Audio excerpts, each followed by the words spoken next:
So welcome back. Always surprised because I was thinking that after first few texts from Saint Theodoros, maybe you say, well, it's not interesting guy. I am not interested in, so we will be less, but I see the group is even growing more. So probably he's praying for us very with zeal. Okay, so we will continue, and we will continue with spiritual text number 4. Okay. If anyone whatsoever opposes us in the fulfillment of God's commandments, even if it is our father or mother, we ought to regard him with hatred and loathing, lest we be told, he who loves father or mother or anyone else whatsoever more than me is not worthy of me. Well, so this saying must be very disturbing. And I think that this is one of these sayings which, if somebody who didn't penetrate gospel and spiritual life and Christian life and has some kind of like this shallow understanding of Christianity, it will be disturbed because it is really not loving order or advice. We have to look on those who are barrier for us. We look at them with hatred and resistance. And this doesn't go well with some kind of thinking of this society we are living in. Because for many years it was offered to us like Christianity, like it is like hugging everybody and without conditions. What is true, but there are conditions which are given by gospel. It doesn't mean this hatred or resistance, it doesn't mean now how we understand it normally. Those people who are barrier for us in our faith, those people have a special place in our heart. As those people are people, probably pray more for them than for others. Those are people we bring sacrifices for them to bring them to Christ. But this hatred or this resistance means that we don't allow them to form or to form how we are acting in this life. We are more obedient to God than to them. And for sure this brings us to situations which are not pleasant. And you remember probably too, we had, in my second parish, there was one lady, she was living alone because her children were living in on west of Slovakia, one in Bratislava, capital city, and it was one summer she was telling me, they are coming. After for a long time, they were supposed to come to visit her. And so they came, and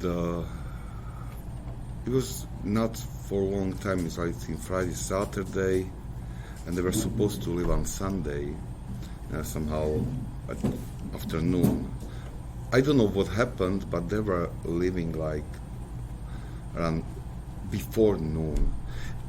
Well, the situation was that there was a liturgy in the church, and they were there, and they were leaving. And for her to go for liturgy it means to lose maybe 4 hours to be with them and with grandchildren, and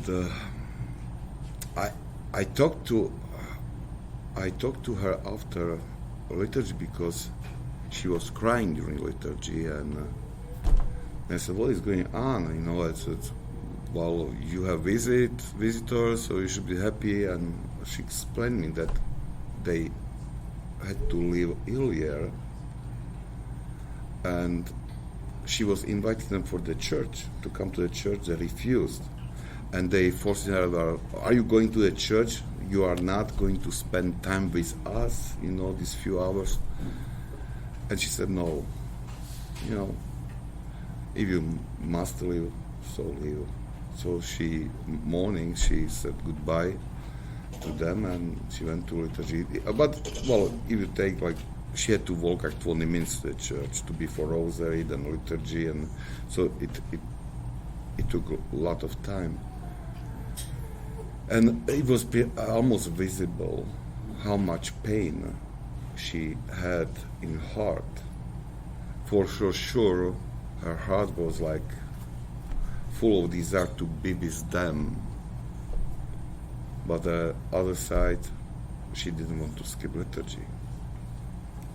And she made this hard decision, and her heart had to be in pain. And I think this is what Theodoros is talking about. That this is this hatred or resistance we have against other people.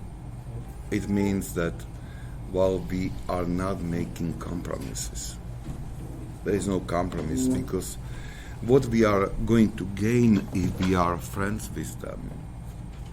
Nothing. But we are losing everything if it has impact on our spiritual life.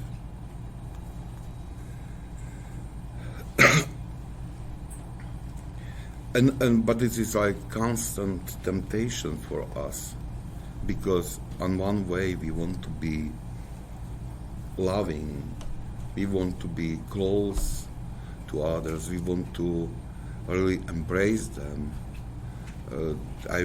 we want to show them love, we want to be for them, but there is some kind of line we should not cross. And this our firm stand is something what can cause pain in us. For sure, it will cause in their minds a lot of mess. They would not understand us. Even they would blame us that we are crazy, almost. But we should not be afraid to do this, because this way is way which can touch her hearts with really huge intensity, and it can become like seed for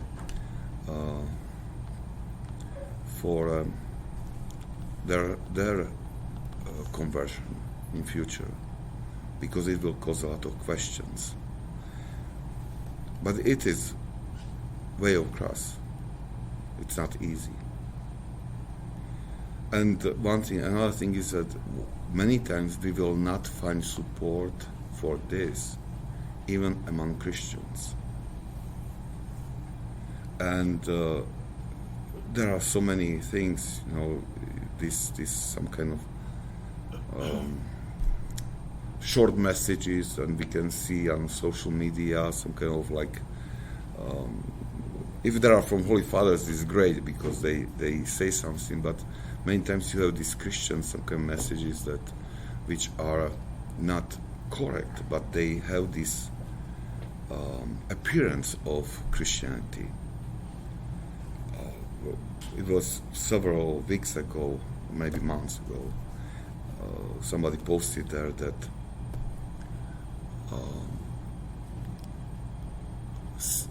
young saints of this time look like others, and it was in this, I don't remember exactly, but it was saying that, that young people who are saint, who are trying to live holy life, those are so normal like other young people. And I said, this is not true. If they are like the others, so they are not saint, they are not holy. But it is this idea that we are normal, we Christians, we are normal people like everybody others. We don't want to be like different. We somehow want to explain to our society that, well, we are not crazy people, we are normal people, we are like you are. And totally what I hate is that if priests say this, if they say, I'm just a person as you are, so then if you say that, so it means that you are not taking your priesthood like seriously. For sure, you are, we are the same, but well, if you put away this sacrament, so which should be serving to people to come closer to God, and if you try to say, well, I am normal person, so it means that, well, I don't know how to explain that because it's difficult for me, but probably you understand what I mean. Yes, Patrick. If you were just like me and no different, then why would I go to confession and why would I go to you for spiritual development, spiritual help and things? If you're just like me, then you can't minister to me because there's nothing different about you. There's nothing that sets you apart as somebody who can minister to me. Yeah, but I think that this. Yeah, thank you for that. Yeah, you put it correctly. But but many times it goes like even deeper. I think that it serves many times like. I think for priests, like some kind of excuse that if I'm not trying to do the best to grow, so then I make this excuse, I'm just like you are, and I'm not nothing special and everything. So it means that, yes, we are, but well, it's expected from priests to work hard on spiritual life and growth and everything. Without that, if you don't have, you cannot give, And but I what I mean is this tendency in society to somehow to bring Christianity, our Christian way of life, to some kind of unity with almost with this world. That is something normal. We just believe in Christ. But truth is that if we believe in Christ, and believe in gospel, so it is impossible for us not to be separated from the world in many aspects and to be different. And we have to realize that and not to be afraid of that, because many times it seems that we just want to be normal people. In these normal people and to live our faith, we are afraid of to be different. But if we believe in Christ, we must be different. Because world, as we know, and Christianity are opposite things. Christianity has power to somehow transform society, but until it is not done, Christianity is seen as something strange, because it is not from this world, and it will be never in friendship with this world. So I think that this is what he's trying to tell us, that when he puts these like fundaments for our faith, he says that, well, you have to be aware of that you are serving to God. That don't try to be, don't worry to be different. Don't be scared of that. And it's quite difficult. It's very difficult. But we have to be brave and to accept this possibility that we will be different and not understood correctly. And maybe they will cause us problems, others. But again, this is about not accepting this lifestyle of the world. It's not about hating those people. Those people should have, who even cause us problems, a special place in our heart during our prayer time. Does somebody want to share something? Samuel? One thought that came to mind is that following God's will calls us to pursue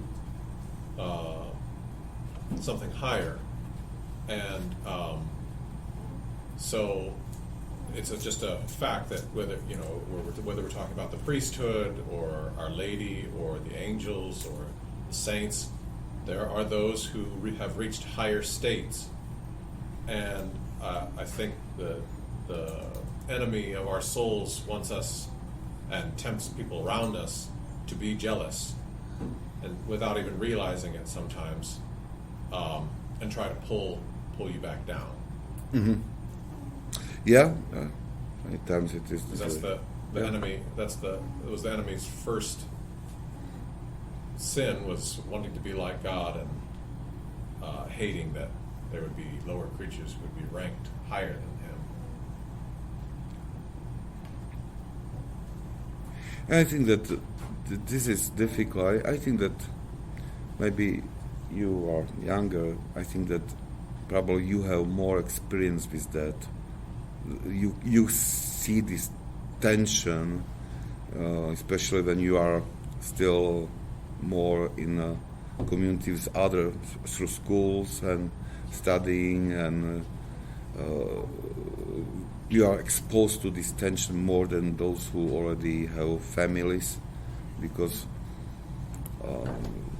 families, it is this little unit which we can find support, and we live our life somehow. We have own structure, in families, but probably you are experience this more. I guess, so I look at family life sort of from the outside in a way, because I've been, I'm single and divorced, and I know him twice, and I think the dynamic tension I see is, I'm not sure I would know how to parent a really good a child that's really a good musician, a good athlete, because everything takes place on Sundays now. And how do I tell my child that you can play, but we have to either go to church first, so you miss it, part of a game, and how to talk to coaches and all of that, and how to, just, I can only imagine the agony of a parent. My friends who are Greek Orthodox did that maybe 4 or 5 years ago, and their kids stopped playing because their parent had instilled that. But so many of more of my Protestant friends, it's like, okay, well, we can just not even live stream, we can just, okay, plop on Pastor Josh at 6 p.m. at night and listen to his sermon. Because it doesn't matter, because, community is sort of this nebulous thing. We're not gathered for anything beyond, worship, praise, and go our own way. And not to poo-poo that part of, I love the praise and worship piece, but just, that part of like, okay, how do we teach our kids to love God? By telling them no. I never experienced that. My parents, because when I was growing up, sports weren't played on Sundays until like 1 or 2 in the afternoon, because the common assumption was everyone went to church. And now only 30% of the U.S. population does. So it's different. Or, hey, I got to go to church and I can't join you until like noontime for brunch. Those things, but still it being like, why are you saying no to this? Or do you go to your cousin's wedding when it's outside of the church? Like, Well, those things that come up that are like, it's your and I've gotten so many different answers from priests and deacons on what to do with those things that, it's sort of like... Confusing? Well, it is, because there's like, okay, there's this challenge there, and then how's it lived out? Well, you said this correctly, like in this case, there is an agony and pain in parents' heart. I was talking, I think last time, about this experience from my son, and he had to make decision to go to church or not. It was not Sunday, it was feast, simple feast. And he decided for church. He knew that there would be punishment from coach. It was. And I think that I suffered more than he. But it was my condition I gave him, and he kept this condition. But I knew that he made good decision, but still I was suffering. But we have to realize that this is what we are. This is part of our life, and but it has to come from this understanding why we are doing that. I think that if we are doing that for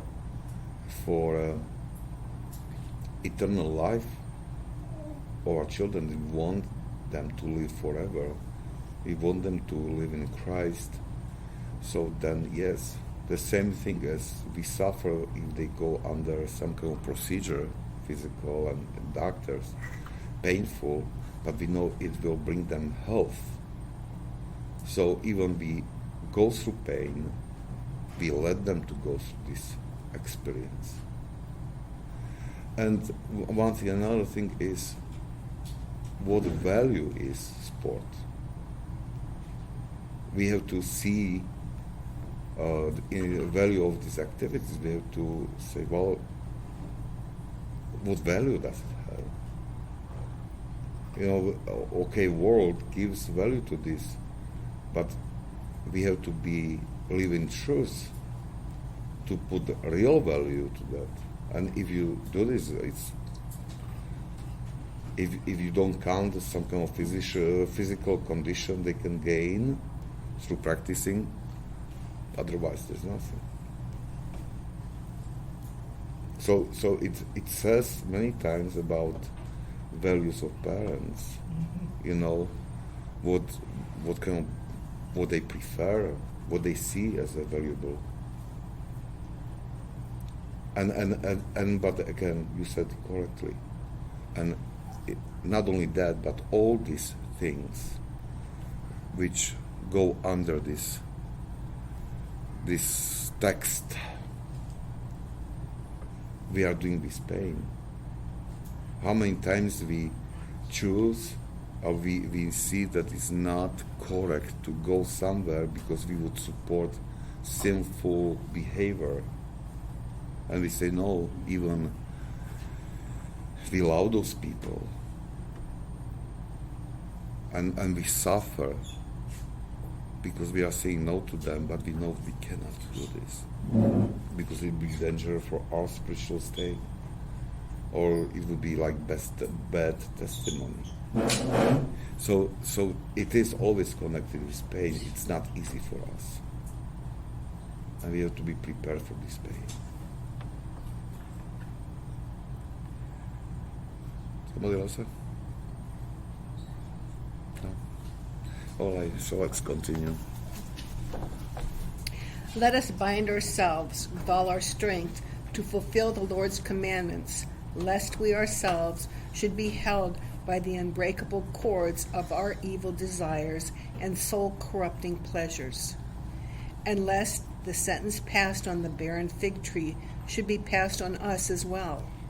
Cut it down so that it does not clutter up the ground. For, as Christ says, whatever does not produce good fruit is hewn down and cast into the fire. Pretty clear text, and but probably it would be good for us to realize or to understand what does it mean to bring good fruit. Know that how it is understood by Holy Fathers, and when they use this may reference to these Christ's words, so we can see that they don't understand under good fruit good deeds. It's not for sure it's part, yes, but not it is just part. What they understood through this fruit is holiness of life. This is good fruit we are supposed to bring. It is acquiring like purity of heart and mind, or everything's covered under that. It is, they say, this good fruit is gaining of knowledge of God. And we can find that if they're talking about knowledge of God, they talk about this knowledge has like two parts. At first, we are gaining this knowledge of God through praxis. It means this is life accord faith. It means that keeping commandments, keeping or doing or executing all these ascetical means, practicing these means, fasting, spiritual reading, everything that helps us to grow. So praxis is all our activity which helps us to acquire pure heart and pure mind.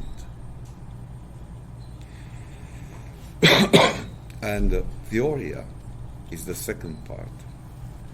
Theoria is it's difficult to explain. At least for me, it is difficult. It is state of soul which is in some contemplation of God. So it means that it is like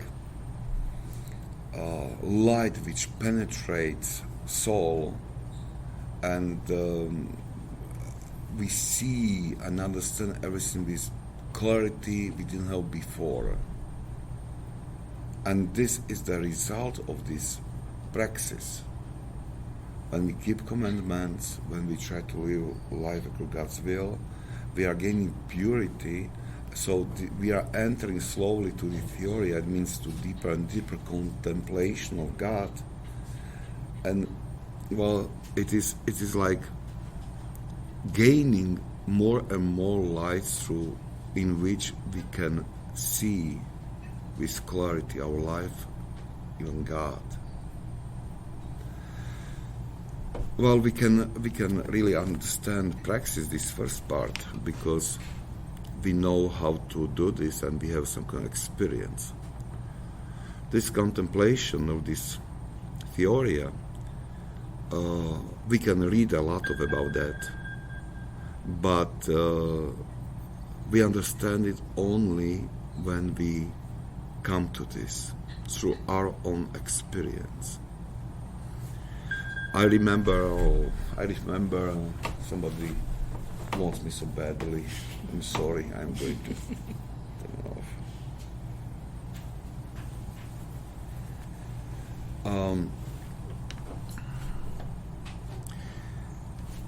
I remember it was Saint Joseph the Hesychast. He was trying to find teacher for pure prayer, this prayer of heart, and he couldn't find, and he was working hard and using all kinds of advice, practicing. And when he got this gift, this is a longer story, but I make it short. When he got this gift from God, then he said, "Oh, now I understand what Holy Fathers were talking about." So he was studying that, he was trying to learn how to acquire this pure prayer. He was doing hard, but he understood it when he got it. The same thing is, so if we are reading this holy text and we find there this word theory of this second part of knowledge, so well, be sure that we can learn something from this text, but we need this personal experience, and we will have, because God gives this gift to everybody who is fighting for this understanding, for this knowledge of God. But the start is with fulfilling commandments, gospel commandments, trying to live this life in purity in all these aspects. It means fulfilling God's will. And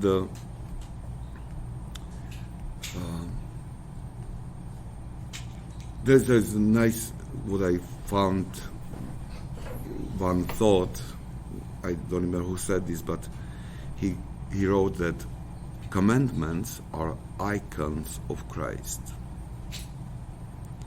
And if we keep commandments, this icon is visible in us.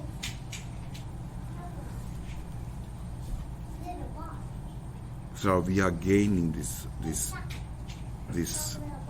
similarity with Christ. And it is not only somehow like outside, but even inside, that we are gaining this life in Him, which brings this light or clarity to our life. And to explain it better, because those are quite difficult things for understanding, that for sure you had this experience that you were trying to somehow to increase your spirit, or to make your spiritual life more intensive. You were trying for a longer time, and then you realized after like 3, 4, 5 months, you look back and you realize, okay, my lifestyle was changed in some aspects, maybe small ones, but something disappeared from my life. And then you realize, good, and I don't want to back. I don't want to go back. I don't want to be. And even if I would try, this what was sweet and pleasant for me at that time now is without taste. It's like nothing, because we tasted something better. And this is the theory is when we are gaining that, it gives this clarity, not only understanding, but it really changes whole our being in the way that we don't want to go back. We just want to grow more and more, like non-stop growing the theosis.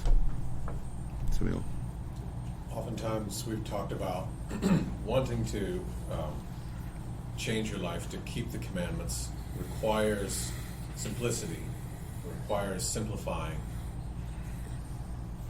Could we infer from that the commandments simplify our lives? yeah. It's not just simplifying and then keeping commandments. It's the commandments have that. I think that it's like this process that if you want to keep commandments, you have to simplify your life. And more you are simplifying your life, you are able to keep commandments. So it's like, I was tying that in with you saying our tastes change. Yes. So that's what yeah, is happening. yeah. So it is like, we were talking yesterday in our men's group, we were talking about this. Samuel had reflection about silence and need for silence in life.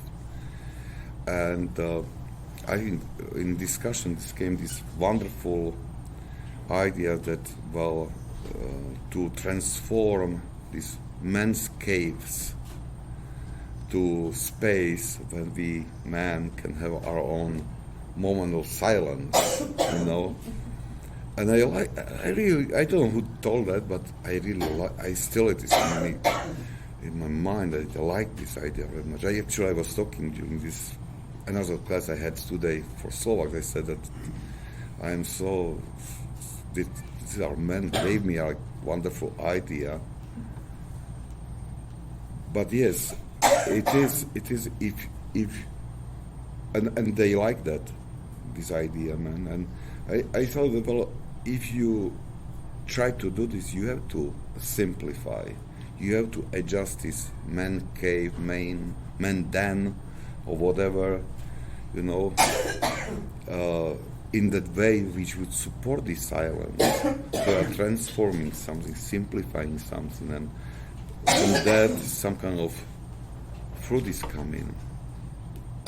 I'm sorry, ladies, you don't have like this ladies' cave, or at least I didn't hear about that so far.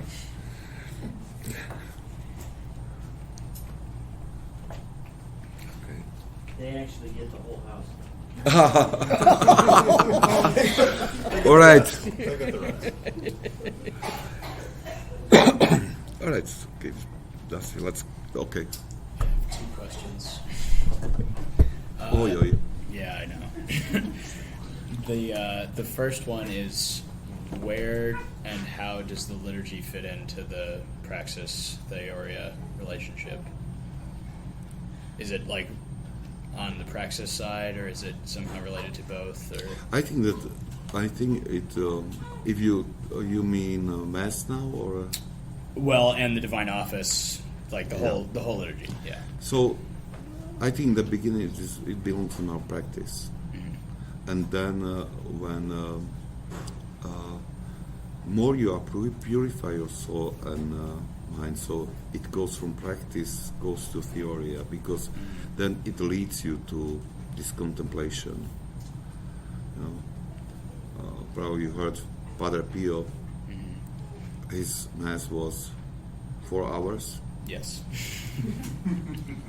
So probably you would not want priests who has theoria moments during Sunday liturgy. I don't know. It about seems that. like a lot of people did, though. Yeah. What? His masses were very popular, so it seems like some people did. Yeah. Well, I think it's more practical. I would put it more to this practice. Okay. But well, it is also a bit different category. It's prayer, you know. But prayer is practice too, and prayer is changing how we grow. Okay. My second question is, I understand how Praxis like leads one into Theoria, but I'm wondering whether, and if so, how Theoria would lead one to further practice. Like, is it a sort of circular relationship there, or? I think that if you reach Theoria, it means that this process of purification of heart and mind is far, really, you are far in this process of purification of heart and mind. Yes. So I would say that let's not expect that now we will help our neighbor with trash and don't expect Theoria to come immediately, you know. Well, I mean, Yes. so it means that really we have it comes, this contemplation comes when we reach some kind of level of purification of heart and mind. Then this practice is something what is just normal nature of our life. It's many times you can, the saints say that what you did before with huge effort, now you are doing without effort. So it means that it is like you are living this God's will without some kind, or let's say about prayer. You have to concentrate. You have to put like really effort to pray, you know, hard, and you are tired of that. But then prayer becomes like it comes itself without your effort, you know. Okay. Yes. Does it make sense? Yes. Yeah. It's there is. I think the prayer is a good example that for now we have to really force ourselves. And well, Miran told me recently that now he understands, you know, that after liturgy sometimes I say I need a nap, you know, after Sunday afternoon. And he said, now I understand why, because really he experienced that to serve liturgy is it's really hard work. To keep concentration and you are really tired after. And I think the same thing is if you put some kind of prayer rule to yourself and you try to be concentrated on this prayer rule is you are tired after. You know, if you are not tired after prayer, so I would put big questions over, you know. Yeah. Your questions reminded me something. Do you remember Maggie? Yes. Of course I do. No, but thank you for that, because Maggie she visited our parish like 2 weeks ago, and she asked me to say hello to everybody. You know, and you reminded me that. Good. Well, Because I'm glad I Maggie did. used to give a lot of questions, you know, and I liked this. I was self-consciously taking her role upon myself. Good. Good. And thank you, and because you reminded me that I should say hello from her. Okay. And please pray for her, because in these days sometimes. She hasn't entered yet, but Not she's yet. entering a convent soon. Yes. Yeah. At least that is the plan, yes. So she's going to be a nun, and hopefully she will be praying for us. Hopefully. Yeah. She said that, yes. Yeah. And talking about this about prayers, so Deacon Ed, you know him. He's now in Romania, and he was visiting several times the grave of Saint Paisi, who put together Philokalia, and he was praying for this group and for Father David Abernethy's of Philokalia Ministries group to make this saint praise for us. Right. Thank you, because you reminded me very important things I could not.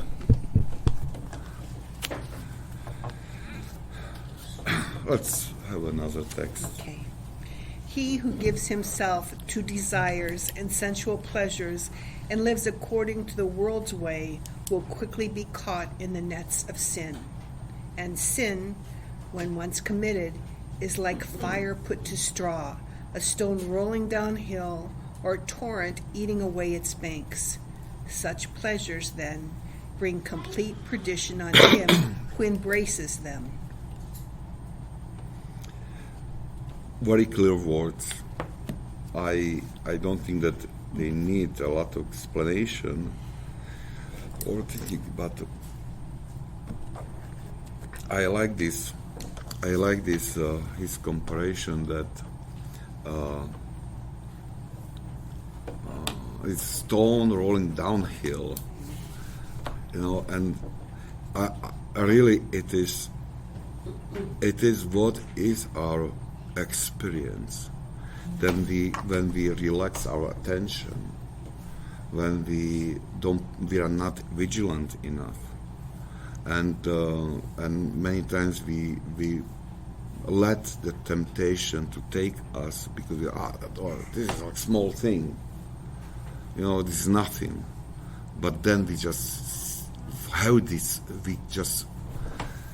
we cannot protect ourselves. We just have this experience that we are rolling down and something is pulling us downhill, and we don't have power to stop that until we hit the bottom. And again, putting these fundamentals of spiritual life, he tells us that we have to pay attention to small things, because if not, then we can go down very easily, very fast. And this is why it is important to really find time for studying of spiritual life, what we are doing now.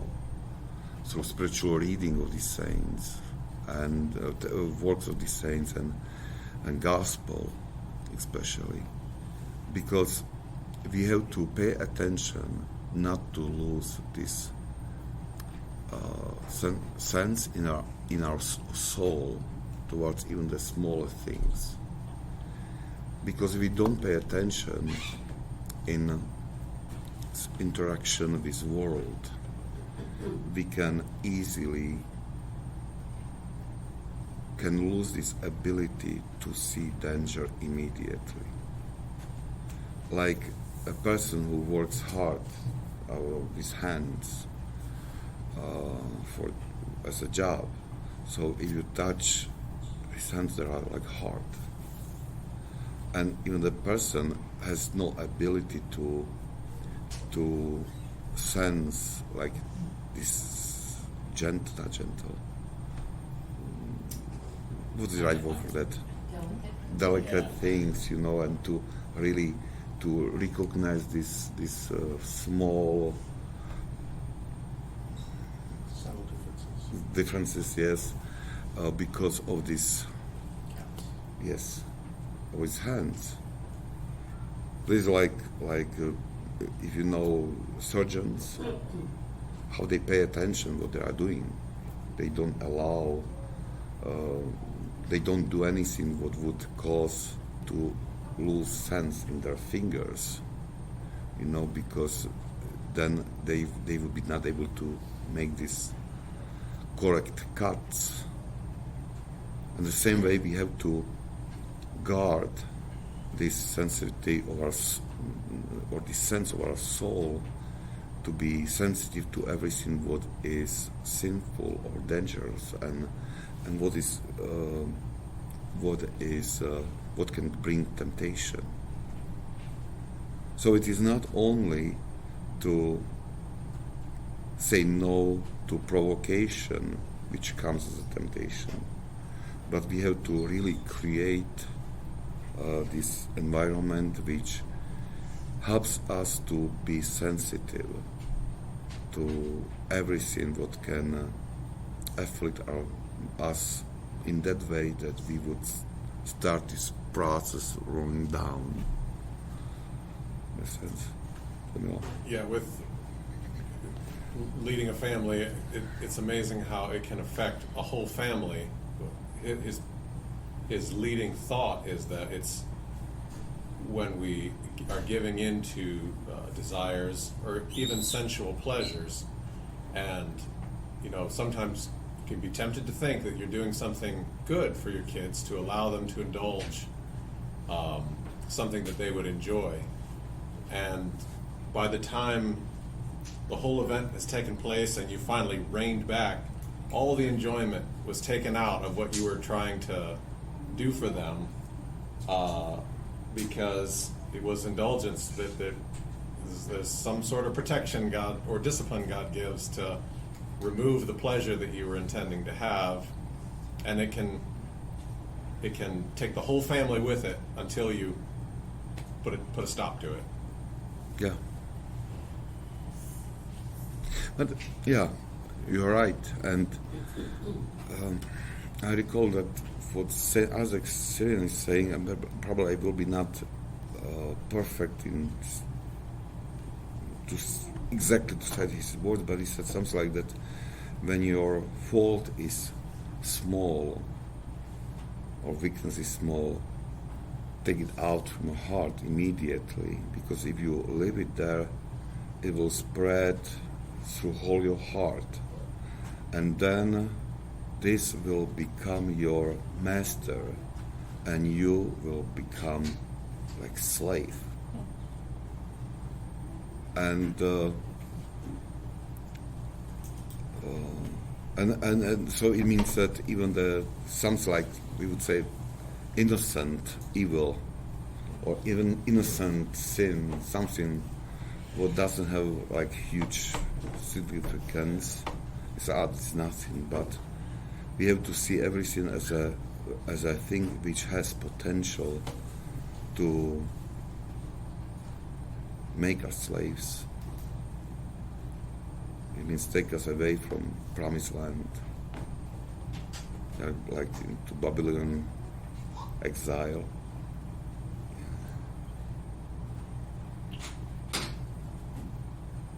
All right. I'm to end, so we are not going to start another one. I think that it's enough for today, and only if somebody has something to share in the end or to add. Okay. So let's not be disturbed that what he is saying us is really something very simple, and we know that, and because it is really important to repeat those fundamentals of spiritual life very often, because these fundamentals will keep us in good track. It's impossible to become holy if you neglect these basic things. It's impossible.